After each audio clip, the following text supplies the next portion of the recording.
Hey everybody, welcome to Discover SPRINGFORD. I'm your host, Geoff Desiato, a local realtor and recent transplant to the Springford area. And I'm on a mission to discover what makes Springford a great place to live, work, and explore. Today, we're gonna find out what makes it such a great place to eat.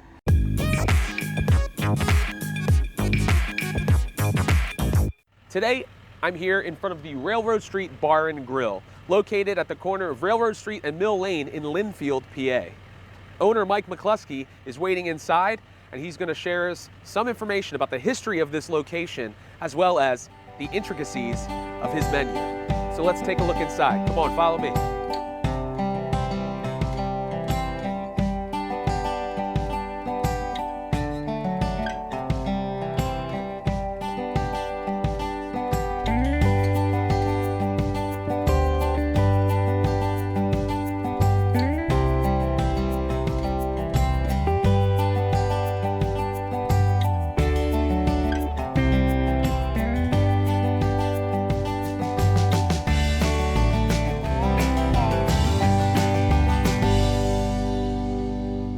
I'm here at the Railroad Street Bar and Grill with the owner, Mike McCloskey. Mike, how are you? I'm doing very well, thank you. Great, thanks for having me.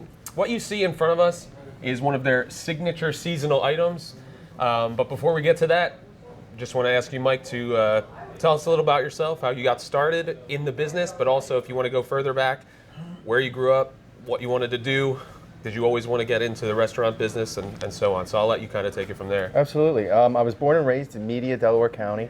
I lived there until my early 20s. Then I moved out to the Lansdale area, and I was in the real estate business. And I actually had no interest.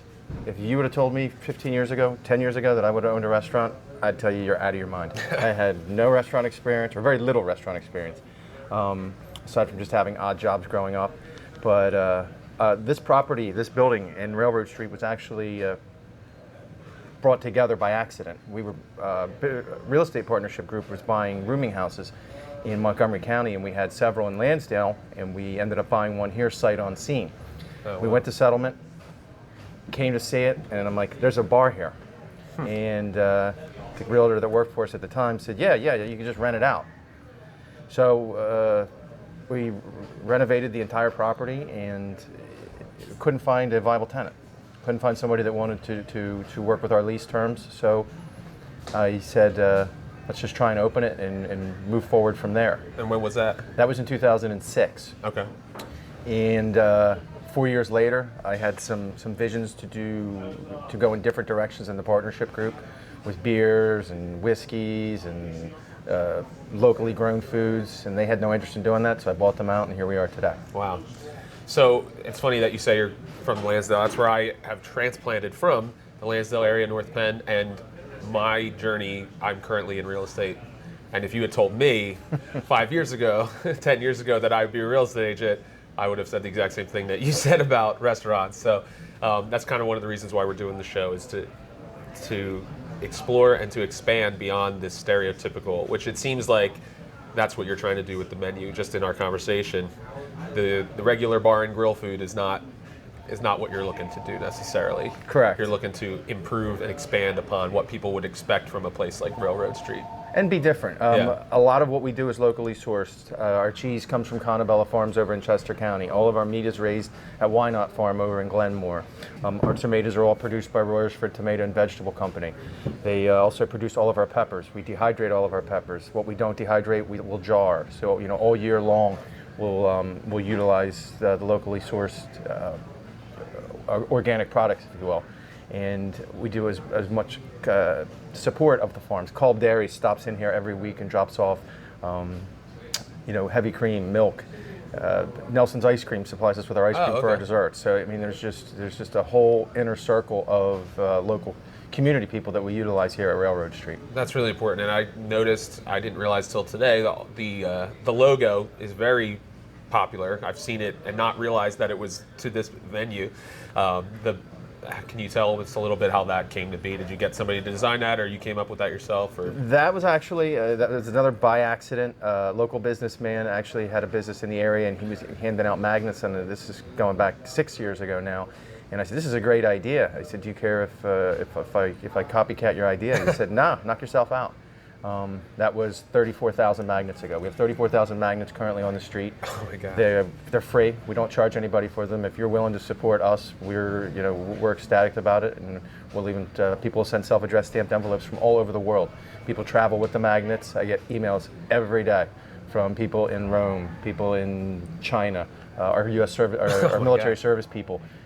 It's very exciting. It never gets old. I'll tell you what. So when I'm opening up an email and it's a magnet email, it never gets old, because I never know what I'm going to say, and it's just the support is I can't even put words to it. Yeah, I mean, you're putting Linfield, for most terms, Linfield is not really a recognizable name other than to the locals, and you're having people from Rome brandish their vehicle or refrigerator with Linfield, Pennsylvania. That's pretty impressive.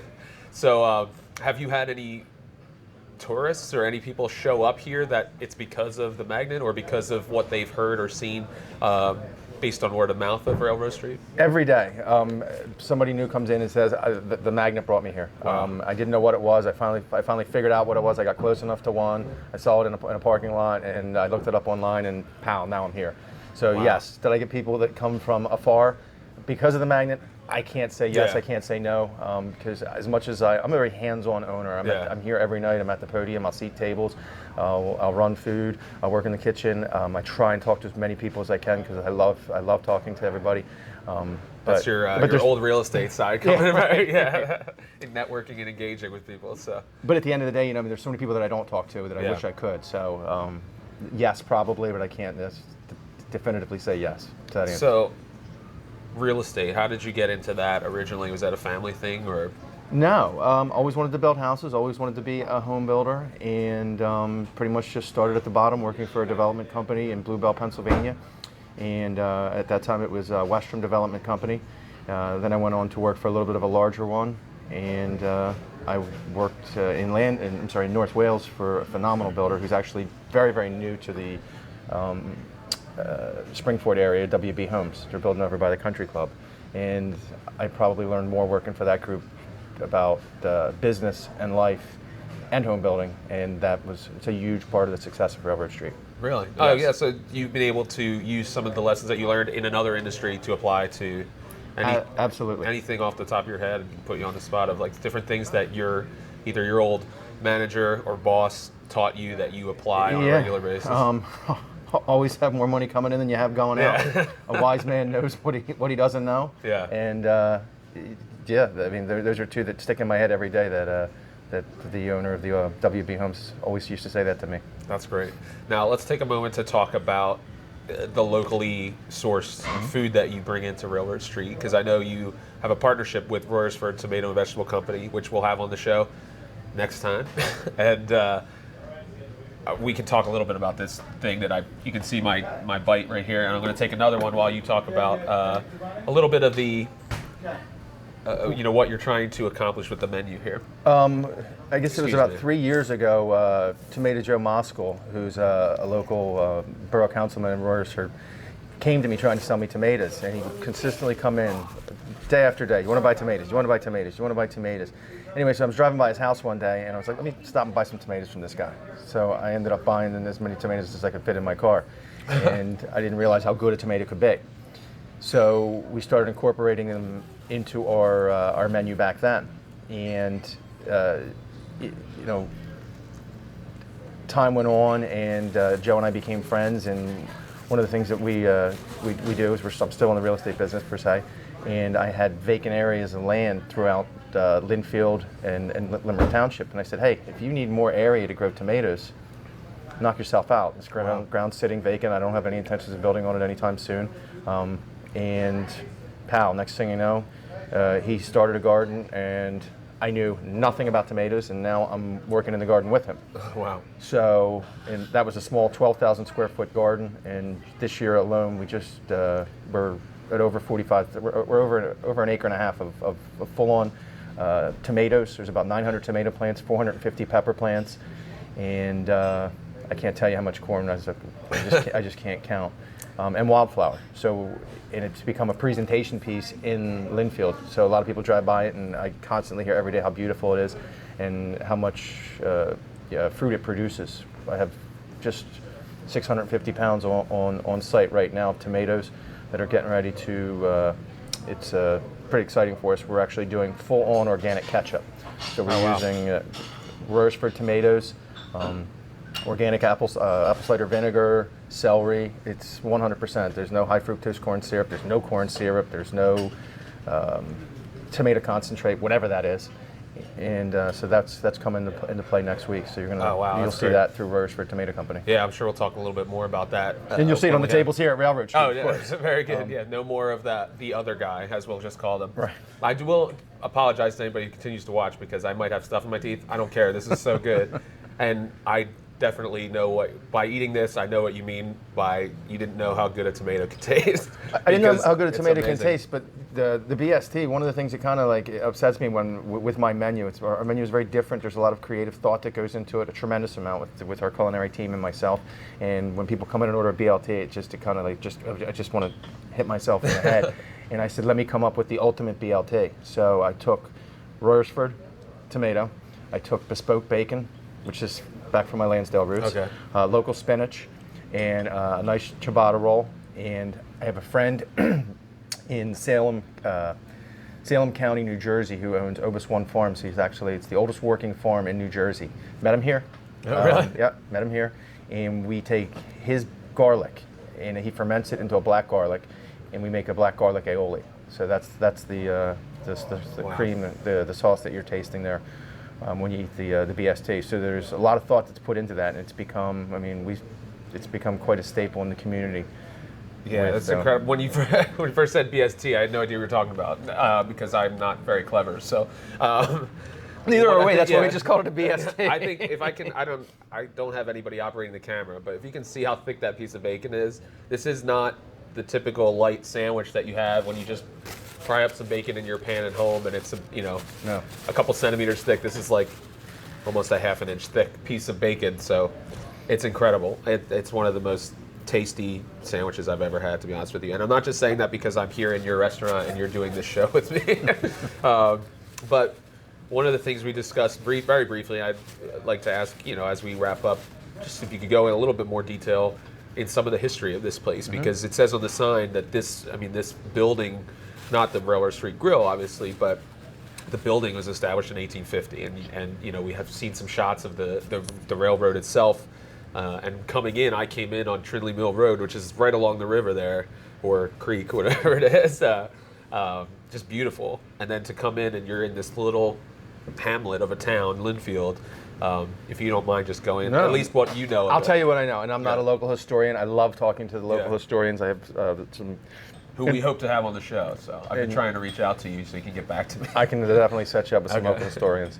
Linfield, this bar and grill the building was built in 1850. It was a bar and it was a hotel. All the way through the Prohibition, they distilled whiskey here, and it was known as the Montgomery House Hotel. I'm sorry, the Hotel Montgomery.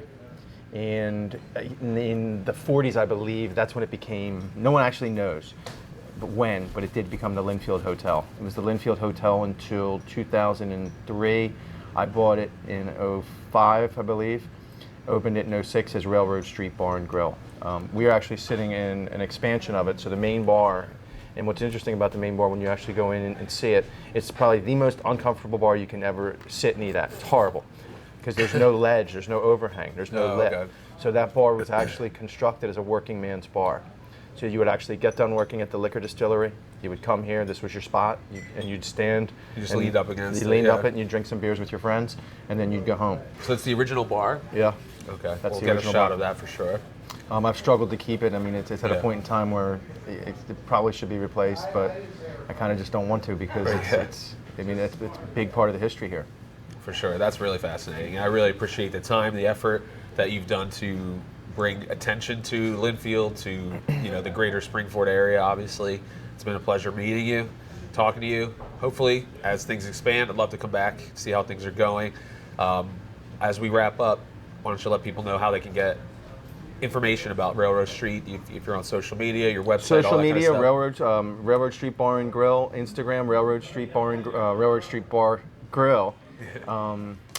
RailroadStreet.com. Street is actually spelled out, and that pretty much is the best way to do it. Great.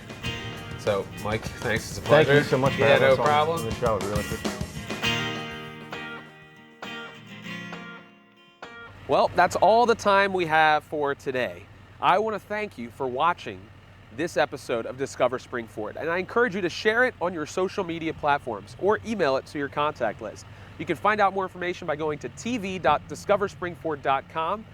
You can also find all of the information for the Railroad Street Bar and Grill below this video, and I encourage you to patronize this establishment. You will not be sorry, and get the BST. I highly recommend it. Until next time, Godspeed.